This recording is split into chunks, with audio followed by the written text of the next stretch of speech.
ពុកម៉ែបងប្អូនថ្ងៃនេះ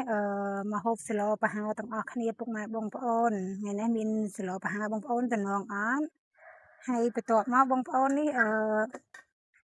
មានផ្អកឆារបស់យើងហើយបន្លែរបស់យើងមានប៉ុណ្ណឹងណាបងប្អូនឥឡូវបងប្អូនអាចតាមដានការស្លហើយនឹងផ្អកឆារបស់ខ្ញុំបានណាពុកម៉ែបងប្អូនតោះឥឡូវពុកម៉ែបងប្អូនអញ្ជើញមកដួសស្លទាំងអស់គ្នា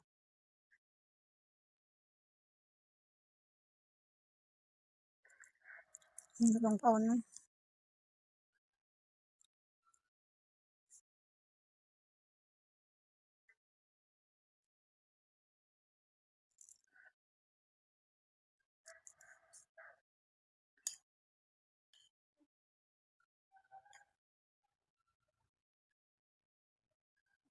ឥឡូវពុកម៉ែបងប្អូនខ្ញុំកាត់អន្លូងរួចណាពុកម៉ែបងប្អូនឥឡូវខ្ញុំមកកាត់ពងល្ពៅបន្តិចបងប្អូនហើយដោយសារថ្ងៃហ្នឹងខ្ញុំរៀងផ្ដាសាយតែចង់ធ្វើស្លប្រហើរយើងហត់ក្តៅៗអញ្ចឹងណាបងប្អូនណាដោយសារខ្ញុំឃើញមានពងល្ពៅខ្ចីៗល្អ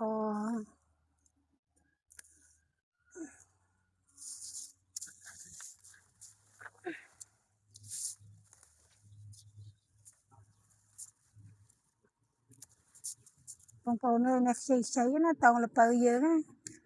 ថ្ងៃមុនខ្ញុំកាត់ធ្វើលក់ដែរទឹកគ្រឿងតែថ្ងៃនេះឥឡូវលាស់ទៀតឯងបងប្អូនឥឡូវខ្ញុំកាត់មកស្លប្រហើរម្ដង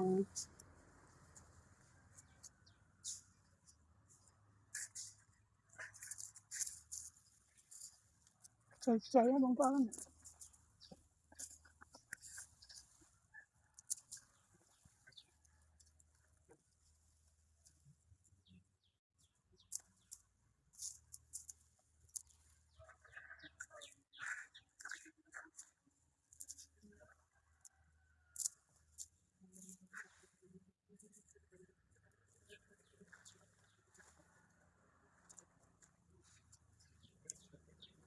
នេះបងប្អូន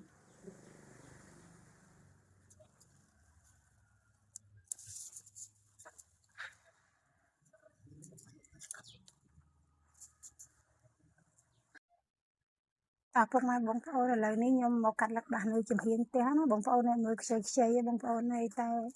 ចាំទៅសិនបងប្អូនដោយសារឆ្កែខ្ញុំវាពាំថងពាំអីមកពេញនឹងអញ្ចឹងណាបងប្អូនធ្វើអធិស្ឋានបងប្អូនបានចុះសូមឯកចាប់អីអញ្ចឹងណាដោយសារនេះសម្រាប់នៅក្នុងផ្ទះរបស់យើងទេតែថងណាបងប្អូនចាំយើងយកទៅបោះចោលនៅខាងក្រៅទុកសិនបងប្អូនឲ្យយើងកាត់បន្លែកាត់អីសិន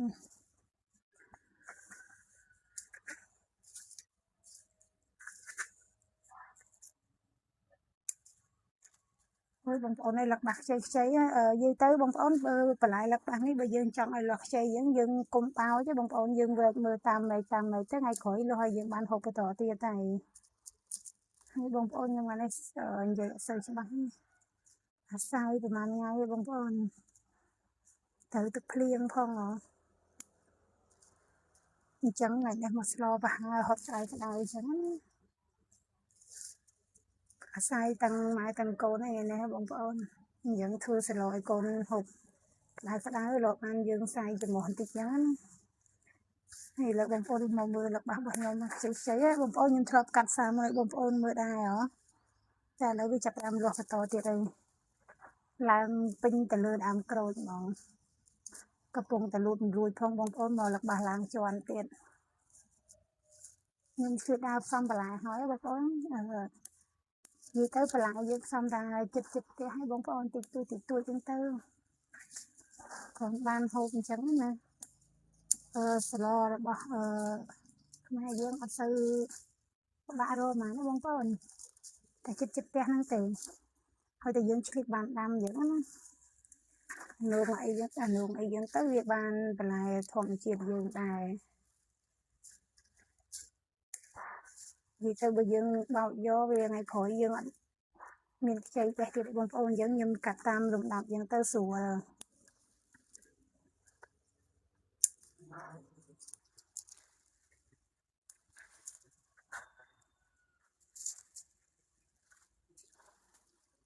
មកដល់ឃើញមានតសក់បងប្អូនថ្ងៃហ្នឹងខ្ញុំធ្វើសឡប្រហើរផងកាច្រាមផ្អកឆាផងបងប្អូននេះតសក់ខ្ញុំបានបន្តទៀតឯបងប្អូនតែអត់សូវបានច្រើនដូចសាថ្ងៃមុនទេបងប្អូនអើយមករយៈហ្នឹងភ្លៀងផងក្តៅផងដូចយើងទៅជ្រុះ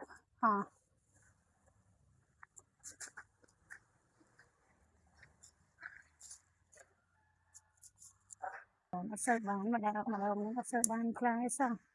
តែលើកក្តាប់មកច្រើនទៀតហើយហើយអានោះខ្ញុំក៏ក្តាប់ច្រើនដែរបងប្អូនគ្រាន់ថាខ្ញុំមិនទៅដល់ខាងក្រៅអត់បានថតទៅហាងជូនបងប្អូនមើលចឹងណាហើយចាំថ្ងៃក្រោយខ្ញុំទៅថតទៅហាងបងប្អូនមើលអនុមស្រាប់បងប្អូនខ្ញុំចិត្តអនុមហើយសិនហើយអនុមនេះដែរទឹកបេះមកថ្មីទេបងប្អូនអើយខ្ចីណាស់ហើយផ្អែមឆ្ងាញ់ទៀតខ្ញុំស្លប្រហែលដងបងប្អូនអនុមយើងដាំខ្លួនឯងណាដល់ពេលចាប់ដើមផ្លែអញ្ចឹងម្ដងច្រើនណាបងប្អូនយើងដាំយើងទៅយើងបានទាំងហូបយើងទៅពេលខ្លះជូនយកឲ្យពុកម៉ែគាត់ប្រសើរខ្លះយើងទៅហើយក៏ដូចយើងច្រើនហ្នឹងទៅយើងយកទៅលក់តិចតួចទៀតអញ្ចឹងណាបងប្អូននិយាយទៅយើងមានដីតិចតួចតែយើងឆ្លៀតអញ្ចឹងបងប្អូនមិនបានហូប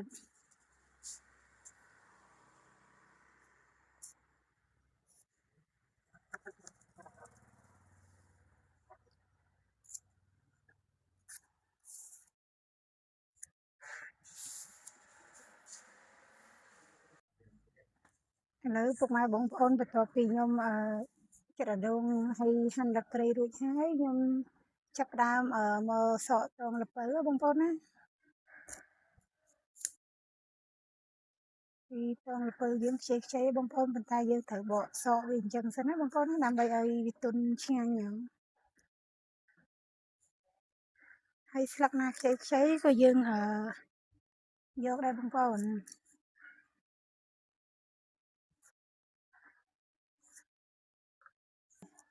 គាត់ថាពេលយើងរៀបចំគ្រឿងយើងវាប្រើពេលយូរអញ្ចឹងណាបងប្អូនណា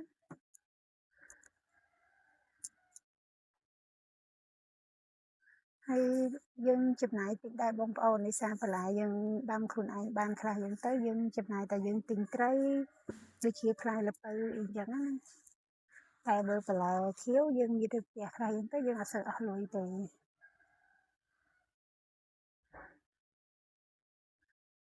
ល្ពៅរួចហើយខ្ញុំចាប់ផ្ដើមមកប្រេះទឹកបាសអញ្ចឹងបងប្អូនយើងធ្វើឲ្យរួចរាល់ទៅចាំយើងចាប់ផ្ដើមស្លហ្មងបងប្អូននៅនេះខ្ញុំរៀបចំបេះស្លឹកបាសបន្តទៀតយើងផ្សំគ្រឿងឲ្យរួចរាល់សិនបងប្អូននៅពេលដែលយើងស្លដើម្បីកុំឲ្យយើងភ្លេចមុខភ្លេចក្រោយអញ្ចឹងណាបងប្អូនណាហើយសឡប្រហើររបស់យើងនេះដែរបងប្អូនបើយើងមានផ្ទៃទៀតកាន់តែល្អហើយកាលណាដែលយើងប្រើបន្លែខៀវកាន់តែច្រើនកាន់តែឆ្ងាញ់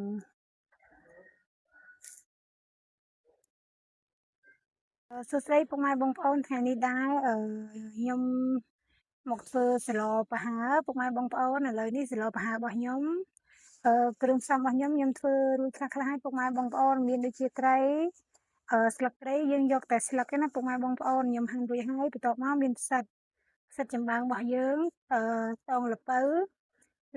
និងននោងហើយនេះហើយស្លឹកបាសហើយឯនេះដែរខ្ញុំមិនធ្វើតែស្លប្រហើរមួយមុខទេបងប្អូនខ្ញុំធ្វើឆាផ្អកមួយមុខទៀតហើយឆាផ្អកនេះបងប្អូនយើងអត់មានប្រើច្រើនទេពេលខ្លះដូចថាយើងចុងខែចុងអីបងប្អូនយើងឆាផ្អកយើងទៅគឺឆ្ងាញ់បងប្អូនមិនមែនថាគ្រឿងផ្សំតិចយើងហើយអត់ឆ្ងាញ់ទេគ្រឿងផ្សំរបស់ខ្ញុំមានតែផ្អកហើយនឹងពងទាម្រេចហើយនេះដែរបងប្អូនខ្ញុំមាន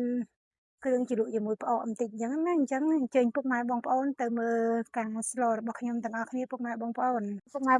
បន្ទាប់ពីបន្លែនេះសិតតែខ្ញុំរៀងរួចរាល់ហើយឥឡូវខ្ញុំមកកាប់ល្ពៅយើងសិនបងប្អូននេះល្មួតល្អល្ពៅយើងណាអញ្ចឹងខ្ញុំអត់សូវកាត់ធំហ្មងណាបងប្អូនលីសាយើងឲ្យឆាប់រៀងផុយដែរអញ្ចឹងណា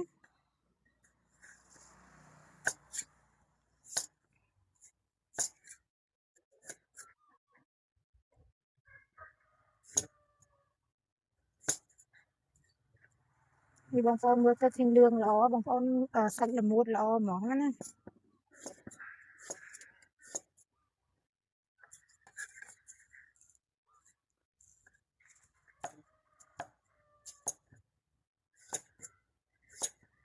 bây giờ thì nhung chặt là pơ rồi hết bọn con nhung chặt ra mò chặt là nước bỏ dương bọn con nè nước bỏ dương chặt chia và phết chung trắng bọn conวันนี้สำหรับยืนสโลปหางอให้ใช้นะบางคนยืนจับดิบจำตุกหายเนาะเราไปยืนจับงานสโลยืนงีสรวนมาบางคนเดือนมาให้นุ่งอันนี้ได้บางคนยังไปถึงวันปีพลายให้นึกกระดับชนะนะบางคนnày tại đi tham mà để dẫn ở bà hàng phục mai bông phôn là nuông chả đá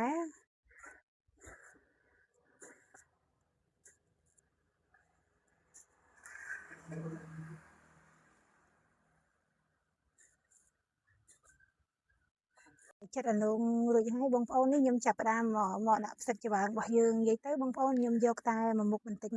chứ nó bông phôn á rồi dương slow mà chân nhung tới mà một bình tịch ba bông phôn hay dương ấp cháo bông phôn mà sửa bỏ dương là slow bà há cana ta ấp mà tê hết đôi bắt băng đôi chiên mà giang chẳng hay là hơi nhanh mong hay thơ nó ngay nó bông phôn khơi mục riêngอัดซื้อนี่นึงสามันไงนึงยมปราศัยจวม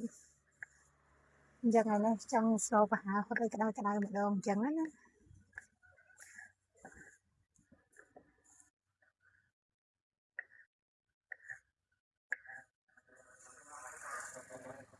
แล้วบางคนสักบางยมรุยรัวหายนี่เครื่องปลาบางยมรุยรัวบางคนยมเธอแต่เครื่องสโลปหาเส้นจำเพาะยังเธอเปกราวแล้วนี่สักไข่บางยมนี่ยมยังรุยรัวแล้วนะบางคนต่อมายมจับรามดักเครื่องเดี๋ยวยังเตยยกตะบกสันบางคนมีบางคนนี่สลักกรดบางเยอะมากใช้ได้บางคนหันอะไรยังtới đãចូលនិយាយទៅគ្រឿងយើងបងប្អូនខ្មែរយើងគាត់ពិតជាស្គាល់ចឹងថាគ្រឿងយើងត្រូវដាក់អីខ្លះយើងគាត់ថាខ្ញុំបង្ហាញជូនពុកម៉ែបងប្អូនយើងបន្ថែមទៀតចឹងណាបងប្អូនហើយលក្ខក្រួចយើងបងប្អូនដាក់ច្រើនតិចក៏បានដែរវាឈ្ងុយហ្មងបន្ទាប់មកនេះល្មៀត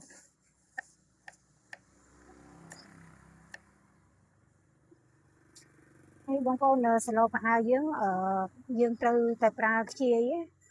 បើយើងបុកម្ដងយើងអត់បាច់ប្រើខ្ជាយក៏បានដែរប៉ុន្តែសឡូប្រហែលត្រូវតែប្រើខ្ជាយដែរបងប្អូន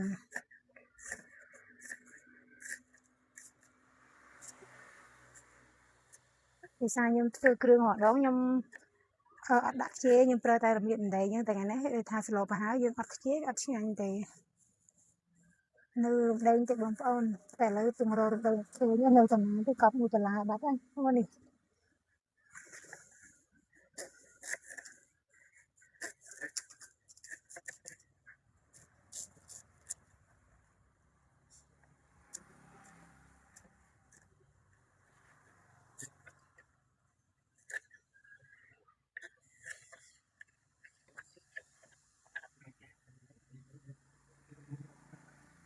ให้បងប្អូននឹងដាក់ខ្ទឹមរបស់យើង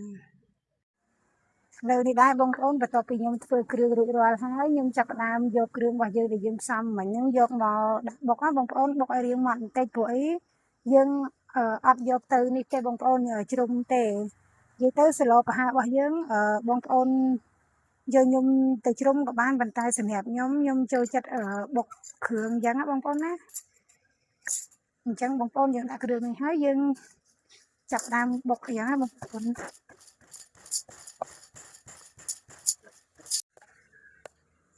បងប្អូនអើយយើងបុកនៅលើតុវាអង្គើខ្លាំងពេកចាដល់យើងឥឡូវនេះលើកមកបុកនៅខាងក្រោមបងប្អូនបុកឲ្យរាងម៉ត់បន្តិចណាតែបើសិនជាមួយទៀតបងប្អូនយើងចង់ឲ្យខាប់ទឹកយើងស្ងោរថៃហើយយើងយកមកបុកក៏បានដែរប៉ុន្តែនេះដែរខ្ញុំអត់បានដាក់ថៃស្ងោរទេខ្ញុំកាត់ជាកង់ស្លូហ្មងបងប្អូនព្រឹកមិញហ្នឹងថាអាំងថៃយកមកបុកដែរប៉ុន្តែដល់ពេលយើងទៅឥឡូវដូរចិត្តវិញណាស្លដាក់ថៃទាំងមូលយ៉ាងហ្មង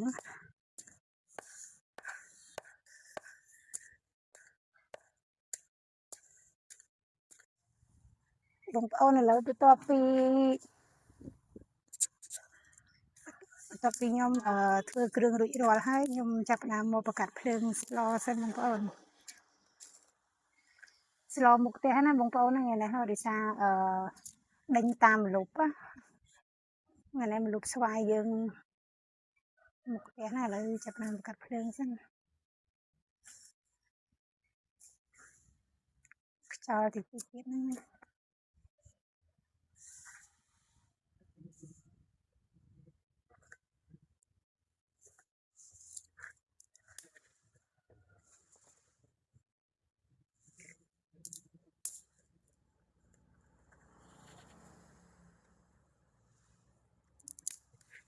ធ្វើគ្រឿងស្លប្រហើរយើងរួចហើយខ្ញុំអត់ទាន់ស្លណាបងប្អូនខ្ញុំឆ្លៀតមកកច្រាំផ្អកសិនបងប្អូននិយាយទៅថ្ងៃនេះកាត់សាំងនេះពីខែចាំធ្វើផ្អកហូបហ្នឹង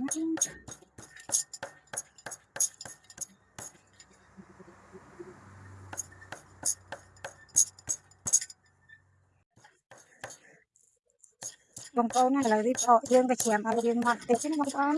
តែយើងឆ្កឹះយកឆ្អឹងវាចេញទៅហើយផ្អកថេប្រាយើងហ្នឹងយើងយករៀងវាជាប់ពោះខ្លាញ់ខ្លាំងអញ្ចឹងណា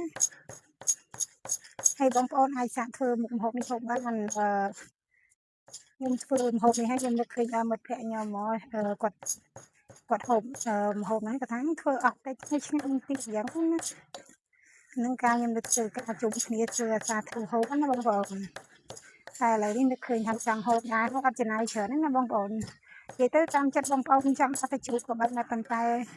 ខ្ញុំអត់ទេខ្ញុំប្រើតាផ្អកជាមួយនឹងម្រេចពងទាគ្រឿងរបស់យើងធម្មតាហ្នឹងទៅរសជាតិឆ្ងាញ់ដូចគ្នាបងប្អូនហើយចំណាយតិចទៀតចាំខ្ទឹមហើយផ្អកនេះដែរបងប្អូនត្រូវការខ្ទឹមឲ្យរៀងច្រើនតិចវាឈ្ងុយអញ្ចឹងណាហើយបងប្អូនខ្ញុំអត់បានបកសបកខ្ញុំសុំដាំយ៉ាងសិនហើយ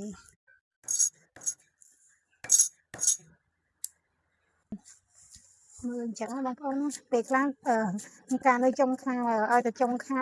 ដាច់លុយអញ្ចឹងយើងធ្វើយើងហូបជុំគ្នាមិត្តភ័ក្ដិខ្ញុំ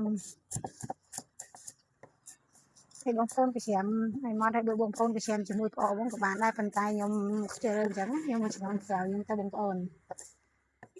យើងបាច់ចាំឲ្យមកឆ្លងពេកក៏បានដែរណាបងប្អូនណាយើងរួចរាល់ហើយយើងដាក់ចូលជាមួយនឹងផ្អកយើងហ្នឹងបងប្អូនផ្អកខ្ញុំនេះបន្ទាប់ពីខ្ញុំដាក់ខ្ទឹមរួចហើយបងប្អូនអាចដាក់គ្រឿងយើងអត់មានច្រើនទេបងប្អូនប៊ីចេងតិចទៅហើយយើងមិនបាច់ចាំប្រើអំបិលទេណាបងប្អូនដោយសារផ្អកយើងមានជាតិប្រៃស្រាប់ហើយអានេះយើងត្រូវការរៀងផ្អែមតិចបងប្អូននេះខ្ញុំដាក់ស្ករចំនួន2ស្លាបព្រាបាយបងប្អូនណាហើយផ្អកនឹងដែរបើបងប្អូនចង់ឲ្យឆ្ងាញ់បងប្អូនកុំភ្លេចម្រេចបងប្អូនម្រេចនេះដែរផ្អកនោះយើងត្រូវការដាក់ម្រេចចូលដែរហើយកូនអត់សូវហូបយើងខ្ញុំប្រើម្រេចរៀងច្រើនបន្តិចបងប្អូនដាក់រួចរាល់ហើយបងប្អូនប្រើនឹងពងទារបស់យើងក៏បានពងមាន់ក៏បានអញ្ចឹងខ្ញុំប្រើចំនួន3គ្រាប់បងប្អូន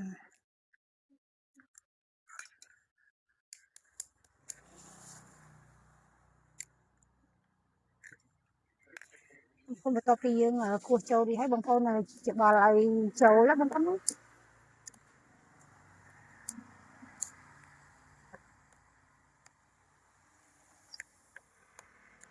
ហើយយើងអត់មានប្រើសាច់ជ្រូកទេបងប្អូនហើយតែបងប្អូនចង់ឲ្យមានជាតិខ្លាញ់ឈ្ងុយអញ្ចឹងបងប្អូនប្រើជាត្រីផ្អកត្រីប្រាំងបងប្អូនចង់ធ្វើផ្អកធម្មតាក៏បានដែរគ្រាន់ថាវាអត់សូវមានជាតិខ្លាញ់យើងជួយអញ្ចឹងណាហើយបងប្អូនច្បល់ឲ្យចូលគ្នាហ្នឹងទៅ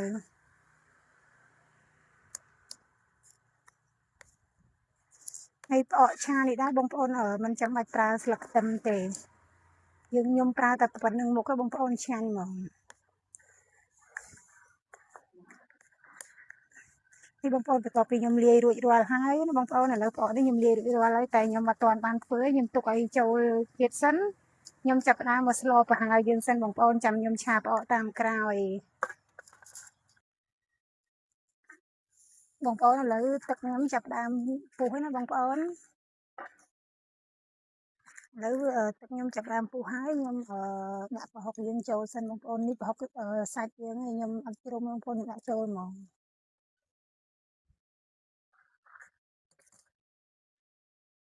ហើយបន្ទាប់មកដែរបងប្អូនខ្ញុំ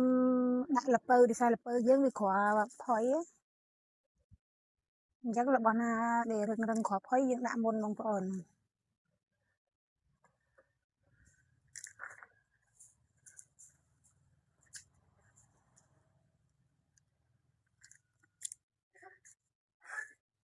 ឥឡូវបងប្អូនបន្ទាប់ពីខ្ញុំដាក់ល្ពៅរួចរាល់ហើយខ្ញុំឆ្លៀតមកធ្វើបន្លែសម្រាប់ខ្ញុំជ្រលក់ផ្អកសិនណាបន្លែនេះខ្ញុំសិតលាងរួចហើយតែខ្ញុំឆ្លៀតមកចិត្តបដាបងប្អូនយើងរងចាំទឹកយើងពុះមកពុះទៀតអញ្ចឹងណា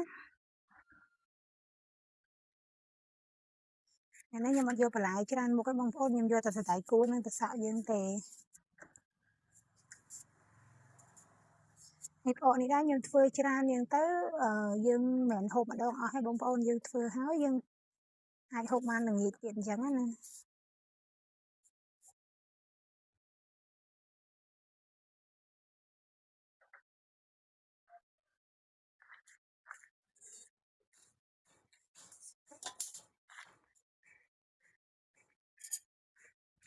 បងប្អូនឥឡូវល្ពៅខ្ញុំចាប់ផ្ដើមពុះទឹកម្សៅទៀតហើយបងប្អូនហើយយើងអាចស្រង់ទឹកប្រហុកយើងបងប្អូនបន្ទាប់មកបងប្អូនអាចដាក់សាច់ត្រីចូលសិនណាបងប្អូនណាបងប្អូនដាក់បន្លែមុនក៏បានដែរប៉ុន្តែសាច់ត្រីនេះដែរយើងដាក់ឲ្យពុះជាមួយនឹងល្ពៅសិនទៅពូបន្លែនងបន្លែអីនេះយើងសិតតែឆាប់ទុនដែរទេ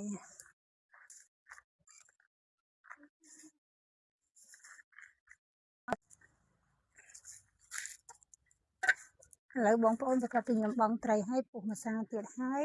ខ្ញុំចាប់ផ្ដើមបង់បន្លែយើងនេះនៅសល់ណាបងប្អូនណាឥឡូវនេះបន្ទាប់មកខ្ញុំបង់អនូ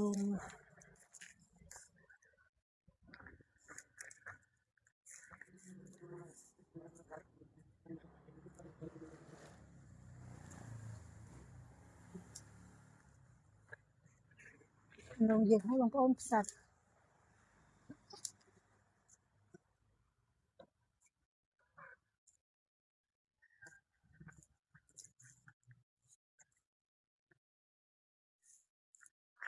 បន្ទាប់ពីរួចរាល់ហើយបងប្អូនខ្ញុំឆ្លៀតមកបង់គ្រឿងយើងសិនខ្ញុំបង់ប៊ីចេងហ្នឹងទៅនិយាយទៅសឡប្រហើរយើងស្រួលបងប្អូនបន្ទាប់មកខ្ញុំរួចស្ករចំនួន1ស្លាបព្រាកន្លះបាយយើងអញ្ចឹងណាបងប្អូន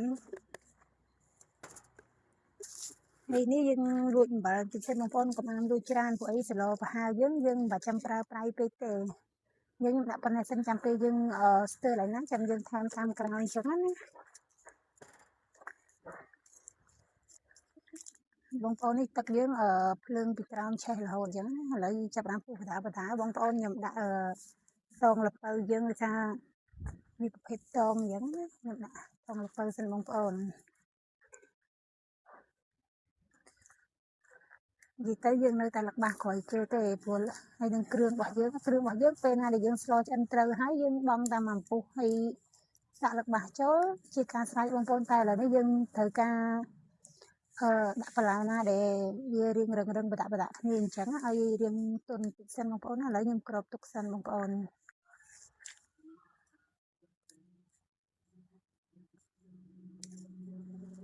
ឥឡូវបងប្អូនយើង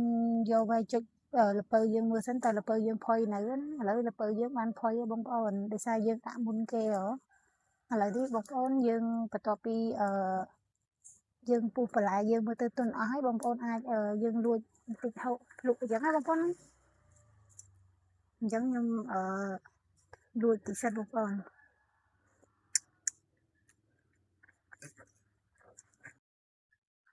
ឥឡូវនេះបងប្អូនបន្ទាប់ពីល្ពៅអណ្ដូងត្រីខ្ញុំដាក់ឲ្យពុះហើយយើងភ្លុកមកយើង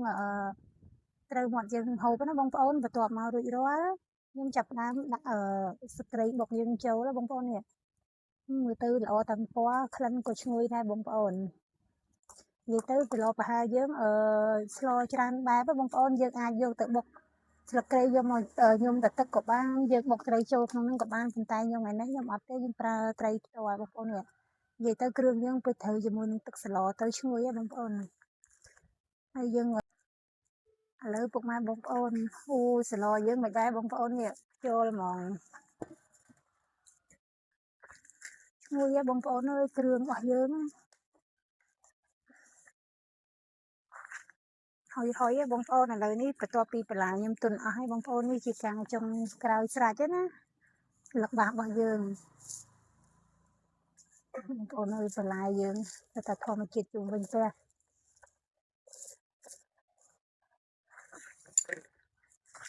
យើងដាក់ក្រមអញ្ចឹងបងប្អូនហ្នឹងយើងភ្លក់ដឹងជាតិហើយអស់ហើយ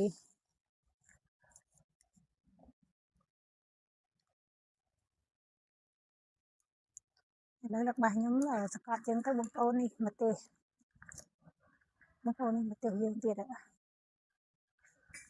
របស់ដែលអត់បាន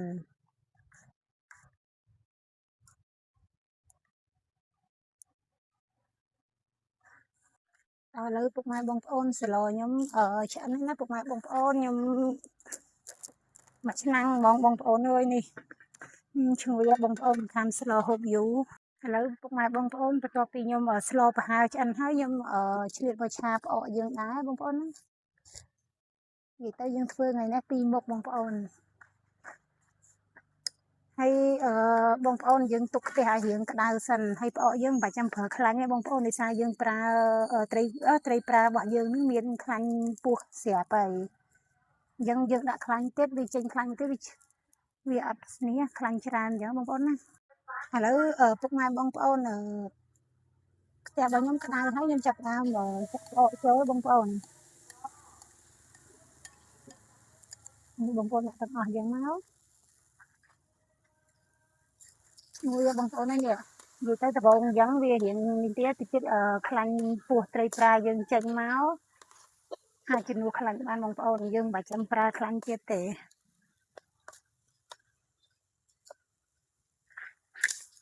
ហើយបងប្អូនកូររហូតអញ្ចឹងណាកុំឲ្យខ្លោចបាតរហូតតតែផ្អកយើងឈ្ងុយក្រៀមអញ្ចឹងណាខ្ញុំបញ្ជាក់ជូនពុកម៉ែបងប្អូនថាធ្វើអញ្ចឹងឆ្ងាញ់បងប្អូនឲ្យអស់លុយតិចទៀតអស់តាដូចជាមើលខ្ញុំផ្សំផ្អក2កង់ហើយនឹងពងទាអស់តាខ្ទង់6000នេះពុកម៉ែបងប្អូនបន្លែតិចតួចទៀតទៅនេះយើងបានហូបពី3ពេលបងប្អូនស្លឆ្អិនហើយឥឡូវអញ្ជើញពុកម៉ែបងប្អូនមកហូបជាមួយម៉ាក់សម្បត្តិយូណាទាំងអស់គ្នាណាបងប្អូនហើយថ្ងៃនេះដែរធ្វើ2មុខអញ្ចឹងរៀងថ្ងៃបន្តិចណាបងប្អូនណាតែកូនខ្ញុំគាត់អត់សូវចេះហូបស្លផ្អកច្រឡំបងប្អូនច្រឡំស្លផ្អកឆាអញ្ចឹងខ្ញុំក៏ស្លប្រហើរមួយមុខទៀតអញ្ចឹងទៅព្រោះផ្ទះខ្ញុំថ្ងៃនេះសិតតែអ្នកផ្ដាសាយអញ្ចឹងយើងឲ្យគាត់ហត់ស្លក្តៅអញ្ចឹងណាបងប្អូនហើយផ្ដាសាយមែនប៉ុន្តែឃ្លានយូរឯងបងប្អូនគុំថ្ងៃនេះធ្វើហូបធ្វើច្រើនអញ្ចឹងយើងអាចហូបទៅមួយថ្ងៃ2ថ្ងៃអត់ខូចទេណាបងប្អូន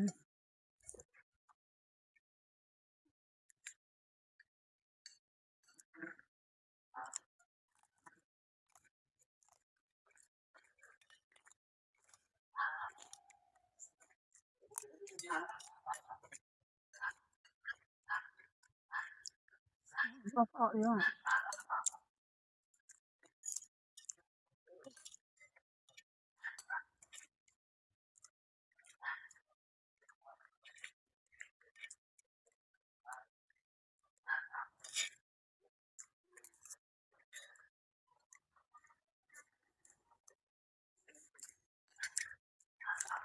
របស់យើងបេះជុំវិញផ្ទះឲ្យកូនបន្លែធម្មជាតិទាំងសុខភាពល្អកូនញ៉ាំឲ្យច្រើនតិចហត់ឲ្យច្រើនណាឲ្យស្រឡះច្រមុះតិចណាកូនដាក់សាយហត់ឲ្យនឹងឲ្យច្រើនណាឥឡូវនេះដែរវីដេអូបងប្អូនសូមចាប់តែប៉ុណ្្នឹងណាពុកម៉ែបងប្អូនហើយអរគុណ